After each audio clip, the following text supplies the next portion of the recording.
Hello and welcome আমার প্রিয় সখা ও সখীগণ এবং সম্মানীয় গুরুজনদের এই হিস্ট্রি বয়ের প্রণাম এবং অনেক ভালোবাসা। তারপর বলো সকলে কেমন আছো? আশা করছি সকলে একদম ঠিকঠাক রয়েছো। আচ্ছা বেশ, আজকের মূল ভিডিওতে যাওয়ার আগে তোমরা কয়েকটা জিনিস দেখে নাও।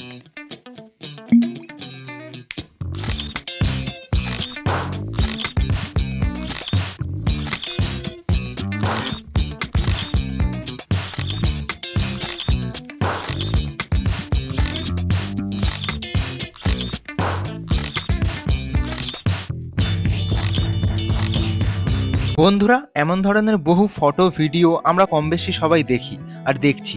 বলা যেতে পারে এটা এমন একটি গুরুত্বপূর্ণ জিনিস যেটাকে ছাড়া আজ ইন্টারনেট বা অনলাইন জীবন অসম্পূর্ণ। এটা বললেও ভুল হবে না, রাইট? কিন্তু বন্ধুরা, তোমরা কি কখনো একটা জিনিস ভেবে দেখেছো যে এই ধরনের ফটো ভিডিওগুলো বা এই মিম জিনিসটা কোথা থেকে এলো, কিভাবে জন্ম হলো, আর কিভাবেই বা ইন্টারনেটে এত জনপ্রিয় হয়ে উঠলো? প্রিয় বন্ধুরা, আজ আমরা এই মিমের জন্ম থেকে শুরু করে এর এতটা জনপ্রিয়তার পিছনে লুকিয়ে থাকা মজার ইতিহাসের গল্পটি সম্পর্কে জানবো। সুতরাং শুরু করা যাক।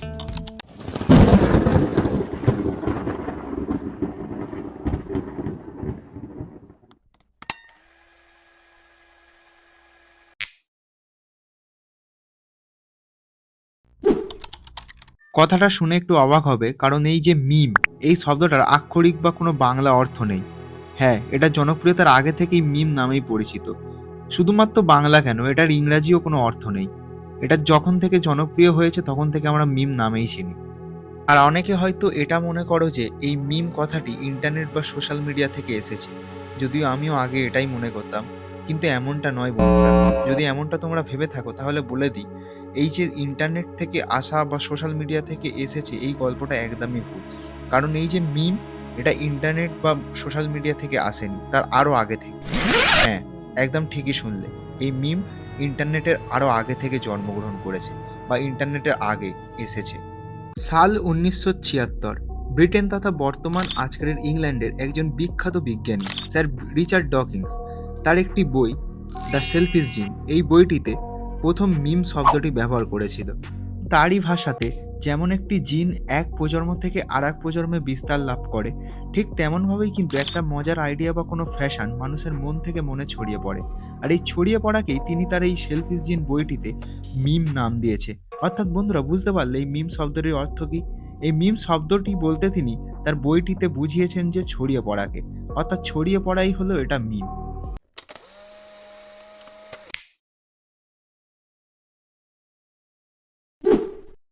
তারপরে সালটা এলো 2000। এটা ঠিক সেই সময় যখন ইন্টারনেট কি এই বিষয় সম্পর্কে সবাই ধীরে ধীরে বুঝতে শুরু করে, ইন্টারনেট সম্পর্কে ধারণা পেতে শুরু করে এবং ইন্টারনেট সবার ব্যবহারের জন্য সহজ হয়ে ওঠে এবং মানুষের ঘরে ঘরে আসতে শুরু করে। ঠিক এই সময়ের শুরুর দিকে আজকের দিনের মতোই বহু মানুষ একে অপরকে ফটো ভিডিও শেয়ার করতে শুরু করে। আর এই মজার আনন্দের জন্য শেয়ার করতে থাকা জিনিসগুলোই ধীরে ধীরে সবার আনন্দের এবং পছন্দের কারণ হয়ে ওঠে। এমন ধীরে ধীরে বেড়ে ওঠা জিনিসগুলো একদিন সারা পৃথিবী জুড়ে জনপ্রিয়তা লাভ করে। শুধু তাই নয়, এর সাথে এই জিনিসগুলো বহু মানুষের প্রত্যেক দিনকার ভালো থাকার এবং আনন্দে থাকার রুটিনে পরিণত হয়। এই মিমের জনপ্রিয়তার কারণ মানুষের ভালোবাসার সাথে হাসির চাহিদা পূরণ। তোমরা নিজেও জানো, যুগের সাথে তাল মিলিয়ে চলার জন্য মানুষ ব্যস্ত হয়ে উঠেছে, দাঁড়ানোরও সময় নেই কারোর কাছে। আর এই মিম জিনিসটা হাজারো ব্যস্ততার মাঝেও মানুষের হাসি আনন্দের ভার গ্রহণ করছে, আর বাচ্চা থেকে শুরু করে বড় সকলের জন্য সমানভাবে ভূমিকা পালন করছে। এই জিনিসটা যেন আজ বহু মানুষের খুশিতে থাকা, আনন্দে থাকার একটা ওষুধে পরিণত হয়েছে। শুধুই কি তাই, এটা তোমরা নিজেও কিন্তু খুব ভালো করে জানো আর বোঝো যে এই মিম খুব সহজে ফটো ভিডিওর দ্বারা অনেক ছোট বড় কথা, এমন অনেক জিনিস যা বলে বোঝানো কঠিন, খুব সহজেই কিন্তু হাসির আকারে বুঝিয়ে দেয়, তাই তো? আর এর বিশেষত্ব এই যে এই জিনিসটা ছোট থেকে বড় সবাই বানাতে পারে। তোমরা অনেকে বানাও আর বানিয়েছো, আমিও অনেক বানিয়েছি। তবে কোনো জিনিসের যেমন ভালো দিক থাকে তার কিন্তু তেমন খারাপ দিকও থাকে, এটা নিশ্চয়ই জানা আছে। তাই জিনিসটা ভালো, তবে অতিরিক্ত হলে কিন্তু খারাপ হবে। তারপরে আমার প্রিয় বন্ধুরা, আজকের এই মিমের ইতিহাস গল্পটি এখানেই শেষ হলো। কিন্তু মজার গল্প তো শেষ হয় না, তাই না? সুতরাং এর পরবর্তী ভিডিওতে আরো একটি অজানা মজার রহস্য নিয়ে হিস্ট্রি বয় আমি আবারও তোমাদের কাছে উপস্থিত হব। আশা করছি আজকের এই ভিডিওটা থেকে তোমরা সকলে কম বেশি একটু হলেও কিছু শিখতে পেরেছো। তাহলে দেখা হচ্ছে আবার তোমাদের সাথে এর পরবর্তী ভিডিওতে। ততক্ষণের জন্য টাটা, সকলে অনেক ভালো থেকো।